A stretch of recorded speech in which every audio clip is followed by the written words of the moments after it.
Sí, yo creo que en este tipo de encuentros hay que abrir los puntos en común, las diferencias, la posibilidad de establecer un diálogo que indudablemente hemos propuesto y también a ustedes para encontrar posibilidades, acercamientos, o por lo menos para saber qué es lo que nos distancia, cuáles las preocupaciones que de mi parte tengo alrededor del desarrollo del sector financiero, de las cosas que están pasando en el mundo, de su interpretación para las realidades del país, de qué manera pudiéramos entendernos. Nosotros no estamos proponiendo en ningún momento que se elimine el sector financiero de la vida económica de un país, de nuestro país, sino de cómo puede servir en la generación de riqueza y en su democratización. ¿Por qué en la generación de riqueza? Porque indudablemente somos un país raquítico desde el punto de vista económico. En esto, lo que acabo de escuchar de que dijo Hernando José Gómez de Mario Pardo, pues tengo que decir que estoy de acuerdo con Mario Pardo. ¿Dónde es que se genera la riqueza? Es un gran interrogante que se han hecho los economistas. En la pasada reunión con la ANDI profundizamos el tema. La riqueza se genera en la producción, en el trabajo. Y por tanto, si no hay un sector productivo fuerte, como bien dice Mario Pardo, pues no hay un sector financiero fuerte. Si es fuerte y el sector productivo no lo es, se desploma, es insostenible. Y entonces aquí, digamos, voy a transmitirle mis preocupaciones. Desde el año 2008, en todo el mundo hay una crisis que no ha cesado. Es más, las noticias lo que van mostrando es que se profundizaría para los próximos meses, el año entrante, etc. Desde el 2008. Es decir, llevamos un ciclo largo, como decía Kuznets, un ciclo largo de recesión y estancamiento económico en el mundo. El COVID fue apenas un episodio más que hundió aún más las posibilidades económicas, pero fue un episodio más desde el 2008 con la crisis que estalló a partir de un problema financiero y de un problema económico y social. En resumen, de acuerdo a los análisis que han surgido de ese periodo, ¿qué fue lo que pasó? Podríamos llamarlo en términos populares, un sobreendeudamiento. Desde el punto de vista técnico, eso lo pueden llamar profundización financiera. Eso se puede llamar financiarización. Pero popularmente es básicamente que el incremento de la deuda aumenta sobre el porcentaje, como porcentaje sobre los ingresos de las familias y de los estados. Ese incremento fundamental, digamos, del mundo financiero en el consumo, no solamente en la producción, en la circulación de las mercancías y en el funcionamiento de los estados, fue presentado, digamos, después de una gran presión, de un cambio de normas de época, diríamos, que se llamó desregulación financiera. Se creyó que desregulando el sector financiero en todo el mundo, contra esto no se puede ni se pudo poner ningún presidente, lograríamos unos mejores niveles de eficiencia económica, de asignación de los recursos, etcétera. Pero no sucedió. Sucedió la crisis del 2008. La crisis del 2008 es una especie de tijera, al mismo tiempo que hay un crecimiento del endeudamiento generalizado. Por el otro lado, en la otra parte de la tijera, hay una caída de los salarios en el caso de los Estados Unidos, del salario relativo. Es decir, el porcentaje de salarios dentro de la riqueza generada es cada vez menor en una sociedad que está dividida exactamente entre asalariados y rentas de capital, ganancias de capital. Si cae la base de los ingresos de las familias, que en el caso de la economía norteamericana es el salario, la capacidad de pagar las deudas se desploma. Y esa es la crisis del 2008. La banca había usado unos mecanismos derivados de hacer dinero con el dinero, llamémoslo así exactamente, que genera la ilusión, que yo como estudiante de economía estudié, la ilusión monetaria, la creencia que el dinero es el generador de la riqueza en sí mismo. Toda esta política, digamos, que surge en todo el mundo a partir de la liberación de los mercados financieros, se estrella con la realidad simple de que al final no importa la complejidad de la construcción financiera en donde se puede ganar dineros con el dinero, simplemente aparece la realidad de la producción, la realidad de la generación de riqueza real, la realidad de una economía que, como en los Estados Unidos, ya no permitía que el salario real de sus trabajadores y trabajadoras creciera y por tanto ya no podían pagar. Las famosas casas de Miami y de varios estados de los Estados Unidos, generando un efecto en cadena que desplomó toda la economía mundial, con las consecuencias que ya todos conocemos. De eso no nos hemos levantado. De esas circunstancias incluso lo que ha habido es como un camino negacionista. Vamos de crisis en crisis, de emergencia en emergencia. Nos volvió a existir un ciclo de prosperidad hasta la fecha, sin preguntarnos los cambios que realmente el mundo tendría que producir y por tanto nuestro país. En medio de esa crisis del 2008 tenemos la crisis climática.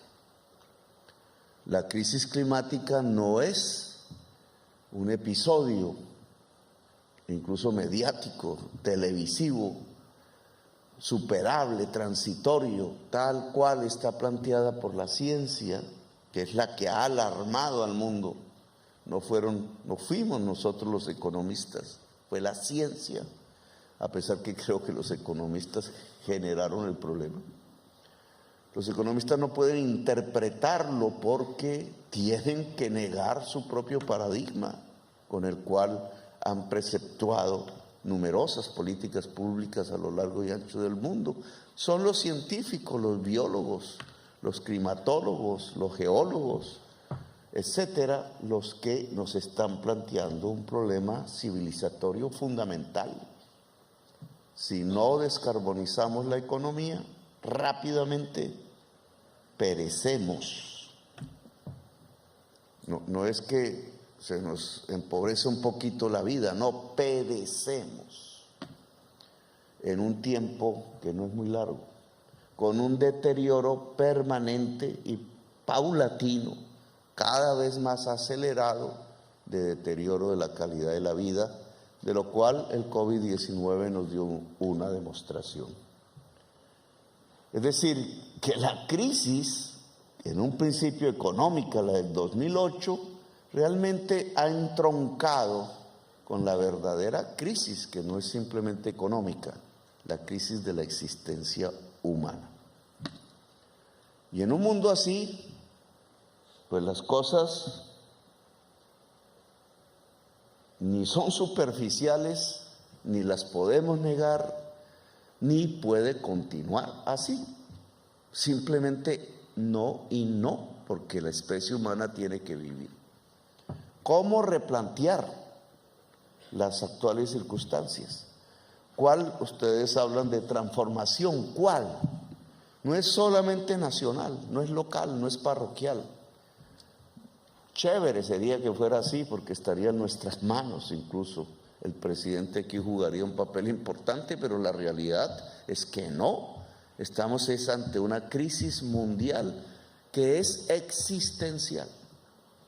Un mundo financiero allí, ¿cómo se puede mover? Con las mismas reglas de antes del 2008 o con las del 2008, con las mismas creencias, digamos, que se establecen en estos ritos económicos, o aquí hay que pensar profundamente lo que sucede y las transformaciones que hay que hacer. Yo me permitiría muy modestamente adelantar por lo menos unos temas. ¿Qué es lo que tiene que financiar la banca? Tiene que financiarse a sí misma en una especie de movimiento autorreferente de dinero con dinero, tal cual se usa con numerosos nombres técnicos que implican asegurar movimientos financieros y reasegurarlos, etcétera, etcétera, tratar de ganar tasas alrededor de movimientos financieros en sí mismos, títulos sobre títulos sobre títulos sobre títulos, mercados secundarios y hasta terciarios, etcétera, derivados. No sigo con la terminología, olvidando que la base de todo es la creación de la riqueza. Que ahí pues coincido con Mario Pardo. Y entonces la generación de la riqueza, ¿en dónde? ¿En dónde? ¿No habría entonces que priorizar la financiación de la generación de la riqueza? Y en esto, digamos, habría que hacer una especie de aceptación. No es el banco el que genera la riqueza. Cuando digo banco hablo en forma genérica. Es la producción la que genera la riqueza. Esa es la Mazzucato que usted quiere invitar, Hernando Gómez, pero es que la Mazzucato no está hablando de algo nuevo. Eso era lo que decía Adam Smith, David Ricardo, hasta Marx, o Marx, que también toca leerlo. Todos los clásicos de la economía partían, liberales, no liberales, socialistas, no socialistas, partían de un hecho, de reconocer que la generación de la riqueza está en la producción, que una sociedad es más rica si tiene más capacidad productiva y es más pobre si no la tiene. Y creo que la evidencia de 2 siglos nos lo está demostrando. Entonces, el sector financiero, que no es un generador en sí mismo de la riqueza, que la puede transferir, y ahí hay uno de los grandes interrogantes, ¿de dónde hacia dónde transfiere la riqueza? Pero que puede ayudar a generarla si financia la producción. Entonces tiene un campo para solucionar las crisis actuales que estamos viviendo y que a mí me parece profundamente pertinente para Colombia: financiar la producción. Significa que no sea, dentro de la escala del financiamiento, no sea una partida más, sino que sea la prioritaria, la principal, la más cuantiosa. Claro, entre un mundo en donde el banco puede financiar títulos de títulos de títulos, y eso puede sumar unas masas de dinero muy importantes desde el punto de vista de la contabilidad respecto a financiar la producción, la agricultura, la industria, el turismo, si quieren la construcción, que es una parte de la industria. Esto segundo tiene que ser lo principal, porque es lo que puede generar riqueza. Y entonces una primera propuesta de diálogo es cómo se vuelve prioritario financiar la producción. Aquí se abren cualquier cantidad de debates. Se puede financiar con el crédito o tasa de interés de mercado, solo dependiendo de las rentabilidades de la producción podría decirse que sí. ¿Se puede establecer una política antiinflacionaria en donde lo que crece es la tasa de interés y olvidarnos de la producción? Y aquí no estamos hablando de ustedes propiamente, pero eso es posible, o deberíamos discutir eso. Los Estados Unidos, la Reserva Federal tiene como objetivo primero la producción. La producción. Discusión también que sobreviene con este tema. Se puede pensar en el caso colombiano, no es lo mismo en otros países, que financiar la producción equivale a democratizar la producción, es decir, democratizar el crédito. Si la estructura económica colombiana tal cual la tenemos hoy es oligopólica y raquítica y no genera la riqueza suficiente, por lo menos para superar nuestras pobrezas y nuestras carencias,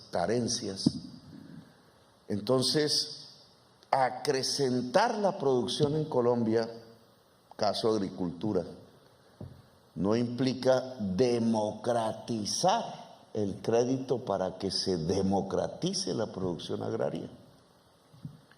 Tema también de debate que estamos proponiendo además, porque esos son los temas de un posible pacto social, porque entonces se trata de que millones de personas puedan producir en el campo y en la ciudad. En el campo es fácil poner el tema porque llevamos décadas discutiéndolo. ¿Cómo millones de campesinos pueden producir? Ya ustedes mencionaron algo ahora en su exposición. ¿Cómo millones de personas en las ciudades pueden producir potenciando la economía popular? Que es un concepto que nosotros queremos poner aquí, que antes le llaman esa informalidad, etcétera, como si se tratara de algo pecaminoso, y resulta que es la mitad de la economía colombiana, que hay que reconocer al menos. Pero potenciar esa mitad de la economía que llamamos economía popular es generar riqueza, incluso generar equidad social, igualdad social. ¿Cómo hacerlo? Sabiendo que hasta ahora, y esto no en forma general, hay excepciones, pero hasta ahora el mundo financiero apenas sí toca esos mundos, el sector campesino, el sector de la economía popular. Esos mundos han sido tocados hoy por hoy es por el gota a gota y sus similares, que son los que han financiado a tasas, en algunos pueblos me decían del 20% diario de interés. Pedazos de producción, pedazos muy pequeños de comercialización. ¿Qué actividad de negocios productivos se puede generar en Colombia si la tasa de interés es el 20% diario en ese tipo de negocio, que al final no es sino un lavadero de la mafia, de las mafias? Pues lo que indica la aparición del gota a gota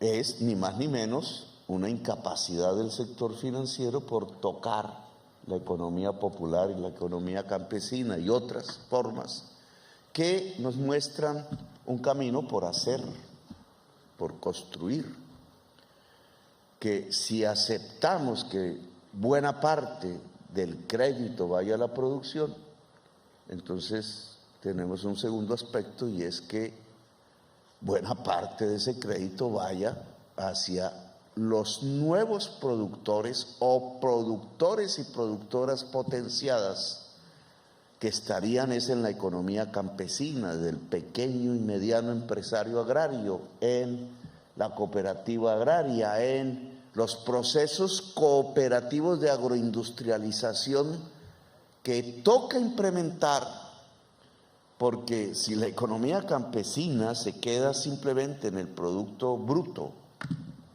agrario, y no logra transformarlo, y para poderlo transformar tiene que tener algunos tipos de economía de escala que obliga a una asociatividad, si eso no se financia, pues tampoco la economía campesina puede surgir, porque no es en el producto en bruto como en los tiempos en que exportábamos café en grano, sino es en los productos elaborados donde se va generando la riqueza.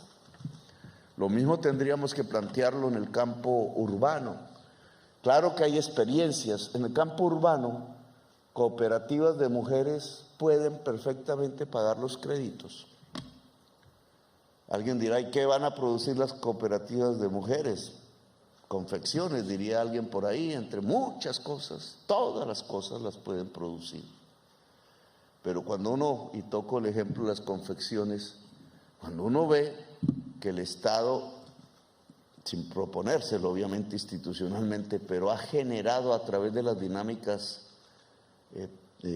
políticas, el que él es quizás el que ayuda a la mayor proporción del contrabando en Colombia, que es un lavado de activos también, un lavado de dólares, y que quizás los fundamentalismos en materia de comercio exterior nos han llevado a destruir la industria de confecciones, la industria de calzado.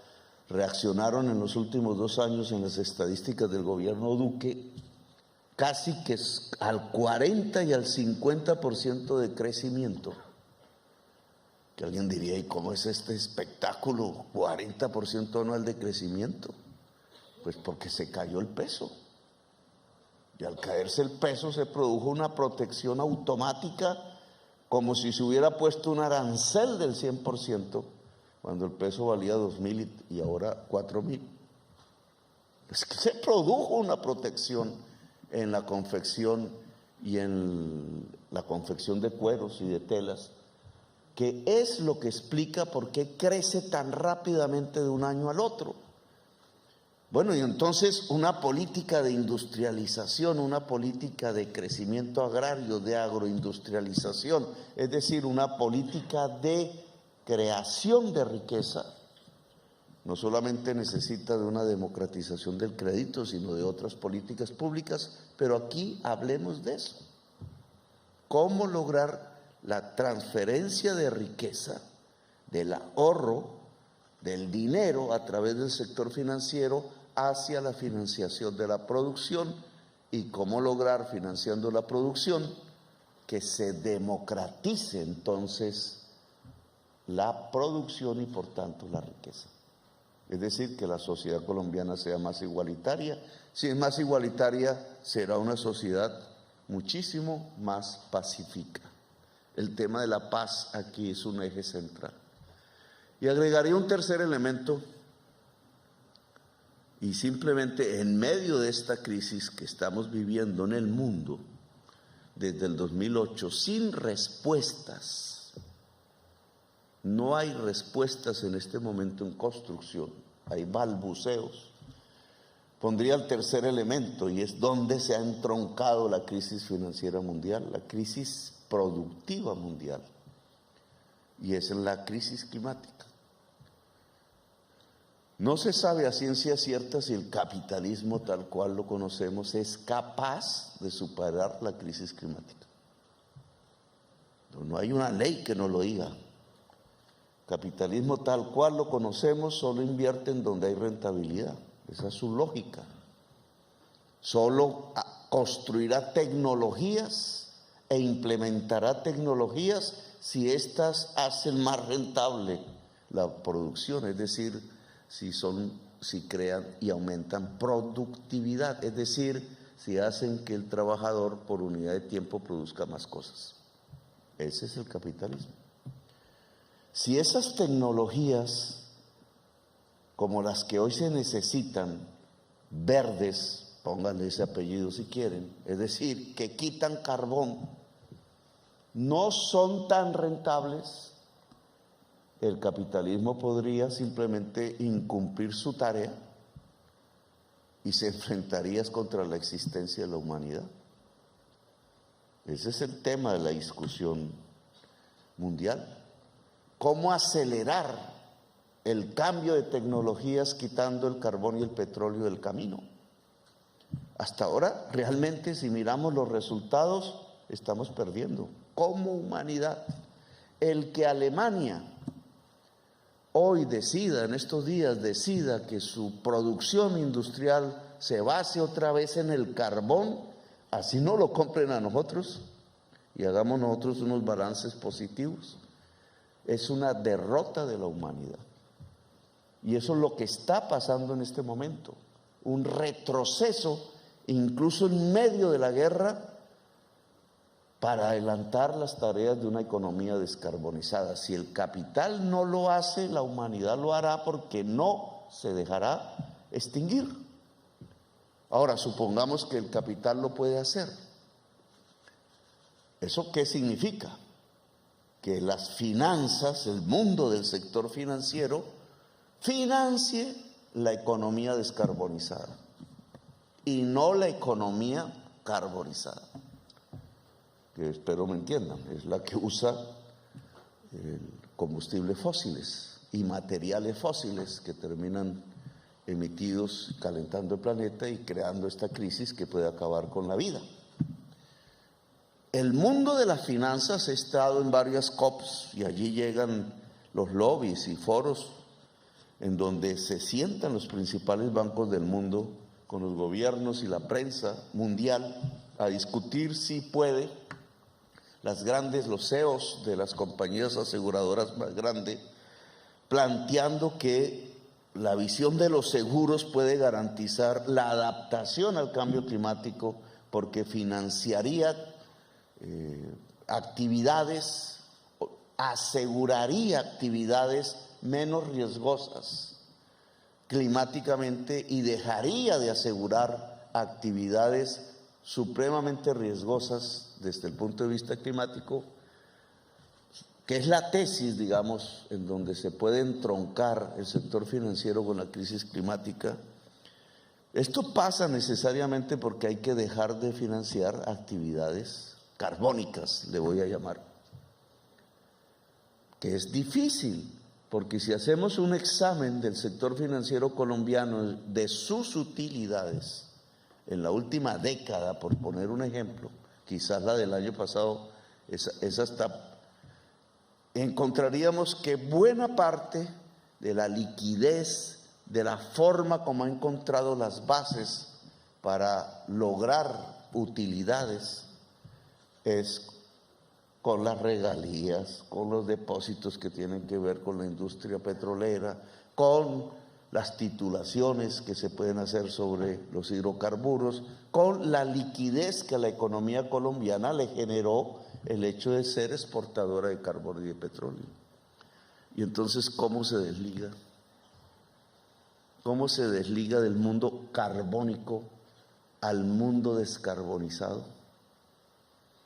No es solo con planes pilotos, tiene que ser un movimiento rápido, contundente y sustancial. Y este es el tercer elemento. Entonces, financiar la producción, democratizar a través del financiamiento la producción y financiar la descarbonización de la producción. Son las tareas que yo dejaría para discutir entre ustedes y nosotros. Si no lo hacemos, Colombia seguirá siendo raquítica, desigual, por tanto violenta y apartada completamente de los nuevos rumbos tecnológicos que tiene que tener la humanidad en el sentido de lograr superar la crisis climática para poder sobrevivir en el planeta Tierra. Esos temas, hablémoslos. Si hay propuestas, pues discutámoslas. Generalicemos la discusión. Digamos, salgamos un poco de los compartimentos estancos, de mirarse al espejo, de negarse la realidad, porque podemos construir discursos bonitos, floridos, pues nos salen por la televisión, dan esperanza indudablemente, pero no asumimos los problemas. Alguien aquí sacó un indicador que es que más rápidamente la gente está entrando en mora. Ojo, ese indicador es súper clave, porque está indicando lo mismo que pasó en Estados Unidos en 2008. No quiero ser aquí apocalíptico, pero es un indicador, es algo que está pasando. Es indudable que si se obtuvieron casi 14 billones de pesos de utilidades financieras el año pasado, pero la población pasó del 20 al 40% de pobreza, de hambre, y ahí la explicación de la falta de pagos, que puede estar creciendo en las clases medias, etcétera, pues vamos hacia una insostenibilidad. Dejémosla actuar sin hacer nada y nos estrellamos, porque ambas cosas no se pueden mantener. Entonces, ¿cómo acercarnos? ¿Cómo lograr que la base real con que se pagan las deudas, que al final es las familias y la gente, al final es la producción, pueda sostener un sector financiero fuerte? Dicen que compitiendo. Bueno, hay que meter más gradientes de competitividad. Yo tengo ahí mi duda. Yo creo que si aumentase muchísimo, tampoco solucionamos el problema. Dicen que con crédito de fomento, donde el Estado entonces tiene que un papel, porque no hemos hablado del Estado. El crédito de fomento tiene que surgir del Estado, que podría ayudar a estos traslados de riqueza, a estas transferencias hacia la producción, la democratización de la producción y la descarbonización de la producción. Entonces hay que tener Estado, hay que planificar, hay que tener banca también pública, hay que lograr que el Estado conduzca, fue lo que dije en el encuentro del Andi, conduzca, no se quede quieto, mirando. No, la libertad de mercado nos está llevando a la extinción de la humanidad. Toca conducir y conducir bien, un Estado que pueda conducir el mundo financiero hacia unos objetivos sostenibles en términos de producción, democratización de la producción y descarbonización de la producción. Si podemos ir hacia allá y el Estado puede ayudar, las normas pueden ayudar, las instituciones públicas pueden ayudar y el sector privado bancario y financiero puede ayudar, pues entonces yo creo que vamos hacia un puerto más firme y más seguro, mejor, en algún tiempo, sin pensar en paraísos e ilusiones y utopías, hacia un mundo mejor, por lo menos donde podamos vivir y donde no nos matemos los unos a los otros y donde el riesgo de extinción de la humanidad no exista. Gracias, muy amables por haberme escuchado.